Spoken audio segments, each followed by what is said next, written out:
Vous savez aussi que depuis 2012, il y a eu beaucoup d'incidents entre nous et les JNIM. Les derniers étaient en 2024 où il y a eu de l'accrochage, où il y a eu mort d'âme, c'est la frontière de la Mauritanie. Oui, depuis, en 2012 d'ailleurs. Voilà, ouais, je rappelle. Vous avez été évincé par les exactement. Et en 2024, je rappelle aussi qu'il y a eu d'accrochage à côté dans la forêt de Ouagadougou, à côté de la frontière de la Mauritanie. Oui. Depuis le moment, il y a une initiative qui a été menée par les chefs des tribus, des chefs de communautés et des notabilités et les cadres de l'Azawad.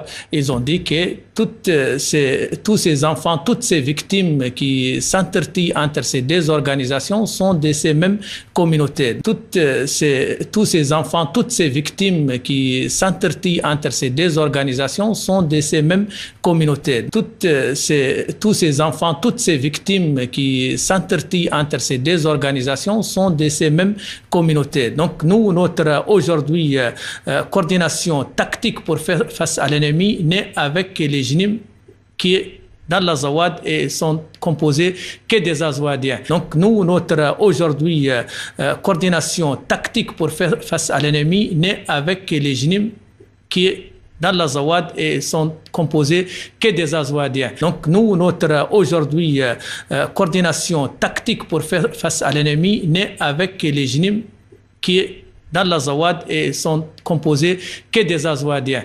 Donc nous avons des liens communs, c'est lui qu'on est tous de ces mêmes communautés. Malgré notre divergence, les JNIM, il y a une organisation qui a son idéologie, qui les revendique. Nous sommes une organisation politico-militaire, que nous avons des revendications politiques. Nous demandons les droits de notre population à l'autodétermination.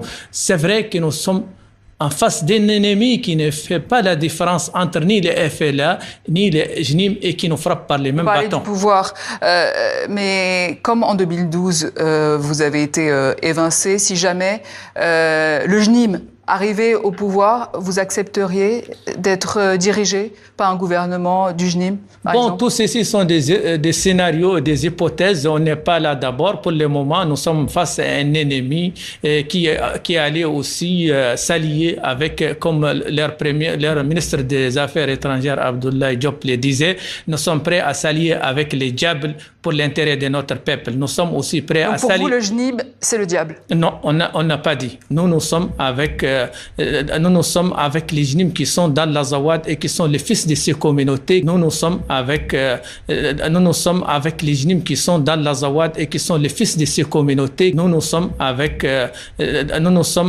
JNIM qui sont dans l'Azawad et qui sont les fils de ces communautés qui elles aussi victimes de la barbarie des mercenaires russes, de Wagner et de l'armée malienne. Donc nous sommes obligés de trouver un mécanisme de coordination pour faire face d'abord à l'ennemi et pour aussi éviter les mêmes incidents dont vous avez parlé en 2012. Donc si des acteurs des mêmes communautés, des mêmes territoires, donc si des acteurs des mêmes communautés, des mêmes territoires, donc si des acteurs des mêmes communautés, des mêmes territoires, malgré leurs divergences, malgré leurs objectifs, s'ils ne mettent pas un mécanisme en place pour coordonner, pour éviter des incidents, ça va revenir aux mêmes erreurs que de 2012. Donc pour éviter tout cela, il y a cette démarche menée par, comme j'allais dire, les chefs des tribus des communautés de l'Azawad, des notabilités, à mener cette démarche entre ces deux organisations pour vraiment mettre ces mécanismes de coordination tactique pour faire face à l'ennemi.